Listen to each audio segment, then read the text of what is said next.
Namaste. Welcome to Perils from Periyava.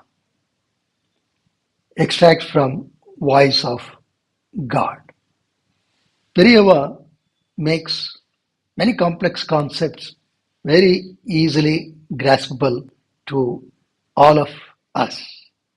And here it is, this so-called complex concept of Maya, he makes it simple.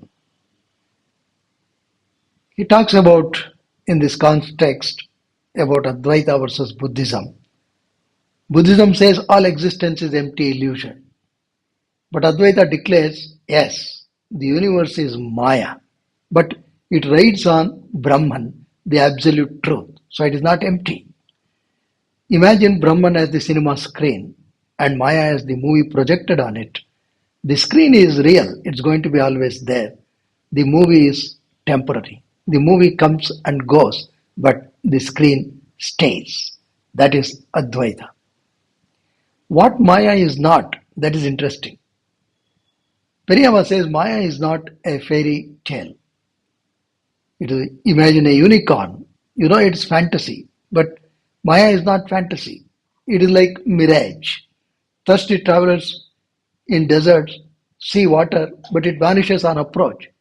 Yet even if they know it's fake, their eyes still see water. Similarly, Maya tricks our senses until wisdom dawns.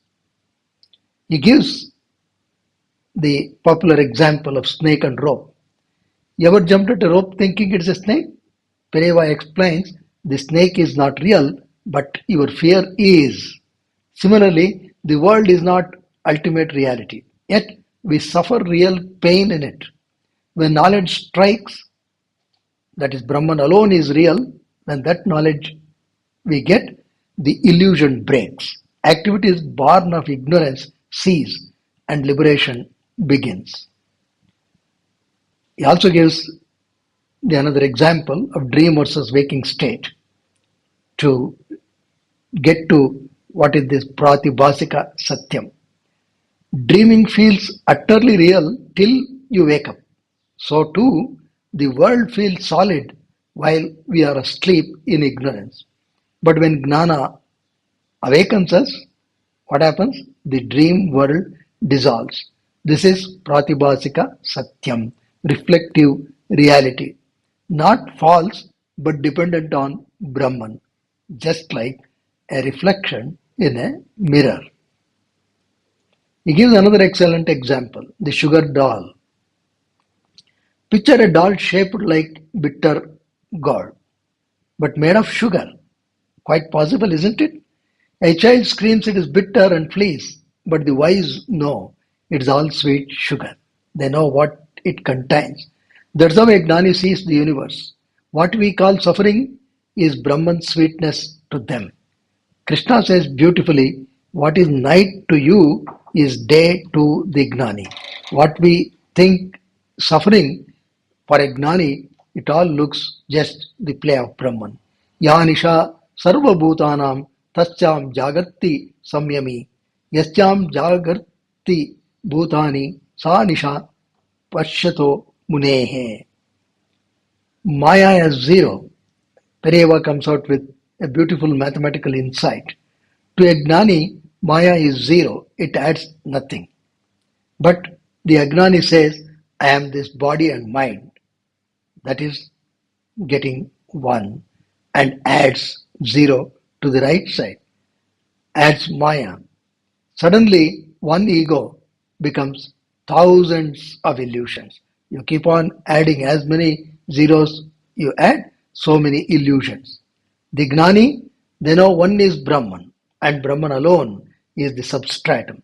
So, the zero changes nothing. It is like putting zeros on the left side. Only truth remains. And Periyava gives another excellent example, light of Brahman versus light of Maya. Here is a paradox. Brahman is supreme light, yet Periyava says it is darkness to us. Why? Open a book in dim light. When you have sufficient light, you read it clearly. Now hold it under the blazing sun. Pages turn blindingly white. Maya's dim light lets us function in the world. But in Brahman's full radiance, what happens? The world vanishes. Only truth shines. That is why Krishna says the Gnani's day is our night. Well, we feel a lot of suffering, Gnani does not. For him, it is all day. What we feel, the ignorance of night, it is all the Brahman's light for Gnani. That is the liberating truth. The world is real until realization. Like a dream feels real till you wake. Maya is Brahman's power, not a curse, because without this, realization of Brahman would also be difficult. When we see through it, we don't vanish. We awaken to our true self, limitless, blissful Brahman. As Mahaperiyava teaches, this knowledge ends fear. We sweat over rope snakes no more. So the suffering of samsara ends although we go through it. And this is the essential teaching of great Maha Periyava. Om Maha Periyava Namaha.